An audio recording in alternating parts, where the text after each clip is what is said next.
Hi, this is Joe the Alternative Gamer, and here are my quick thoughts on Mass Effect Andromeda, because it's so frickin' long.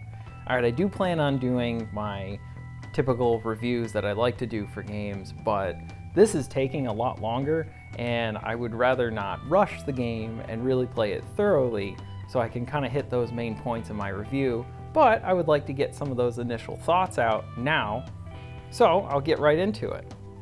Alright, I've logged about 50 hours into Mass Effect Andromeda, and I've had a great time with it so far. The first thing that I will say is just try, if you have experience with the other Mass Effect games, try to take that out of it, go into this with a blank slate, just take it as is, don't start comparing, because it's not going to be as good if you start doing that. You got 3 games worth of characters in that old trilogy, and here are all the new guys showing up, so you got to try and give them enough time to develop and such. And you only do so much in one game. One thing I really enjoy is how the main story is so engaging in this game. So you're going to like a brand new galaxy, and the humans and the Krogan and all the other aliens are trying to find a home in this new galaxy, and there's new threats, and they're trying to work together with a community. There's a lot of cool storylines, really engaging story, and I really enjoy all that. That's a lot of reallys. The characters are also very likable. I haven't done all their loyalty missions, but in particular, I really enjoy the new Krogan character, Drax. He's very awesome. He kind of plays the protective old grandpa-ish character, and he has some of the best lines in the game. You'll definitely laugh with him.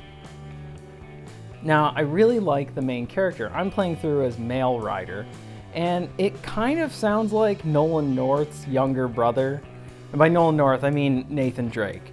And it really does sound like his younger brother, and some of that Nolan North-ish stuff comes out when you're in firefights and in some of the story missions, and he's throwing out some one-liners out to the aliens, and I like that, because Shepard was more of the previous trilogy's protagonist. He was kind of a little bit more stoic, not as quippy, and I like how Ryder is younger and a little bit more inexperienced than, say, Shepard.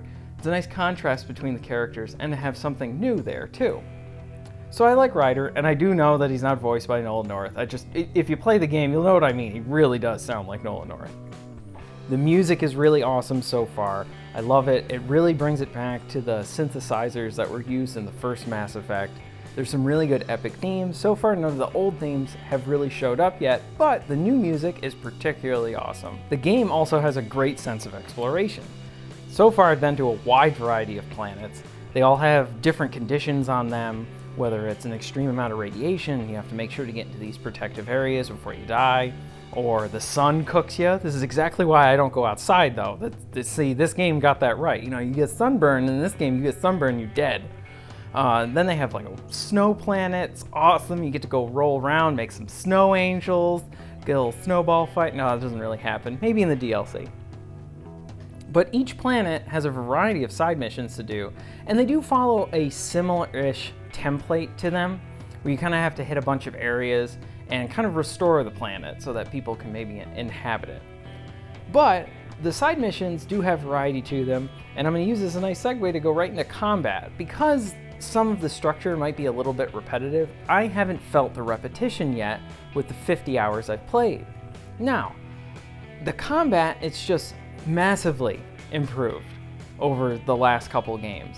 It's a lot faster. You get this nice fart boost, so you can kind of, fart from left to right or do like a big jumping fart. Oh, it's awesome. I love it. That just adds verticality to the game and better movement that was not there before. Along with the combat, I will say this, is it does provide a really good variety, whether you want to do, say, a more power-based character with biotics and such like that, or you can do more guns, which is what I've been doing. And there's neat powers on both sides, lots of customization there. Really enjoy that stuff. Side note too is the co-op is particularly awesome in the game. It's a lot of fun, it's 4-player, and it's basically Horde, but there's a lot of level ups, a lot of different characters. You're gonna get your money's worth, especially if you have a bunch of friends to play that with. I will say that there's been a lot of notion with how unpolished this game is. Now, it doesn't affect the enjoyment that bad. It's not like playing Fallout New Vegas back on the 360 when it came out, and it had save errors where I'd be playing, it would glitch, and then it would delete my save and corrupt it, and would have to start the game all over again. Now, I can kind of deal with something like that if a game's like 6 hours long, but this is, you know, Fallout wasn't 6 hours long and this isn't 6 hours long. So something that drastic is not in this game. It's a lot of visual issues. There's some frame rate dips that happen with slowdown, and that stuff is more so annoying. There have been issues where the game gets hung up on stuff and it will stutter, or it won't, like I try to hit X and it won't let me hit X anymore, and then I have to reload the game. So that's the worst in terms of the glitches that I have run into. I can only speak what I have hit, but I will have to say is the newest patch that they release has really cleaned up a lot of the frame rate in the game. And also some broken quests that I still have other broken side quests, but some quests were actually fixed with the patch. And what was nice is I was playing it a lot prior to the patch and then after the patch, so I kind of got to really see what had changed there and what had gotten better.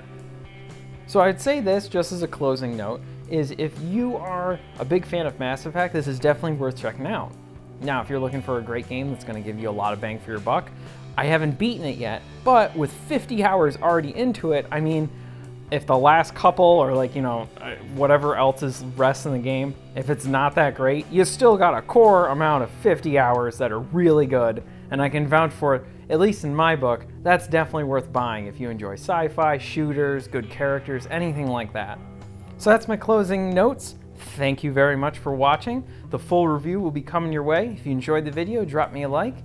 If you really love Mass Effect, give me a subscribe, and I'll see you next time.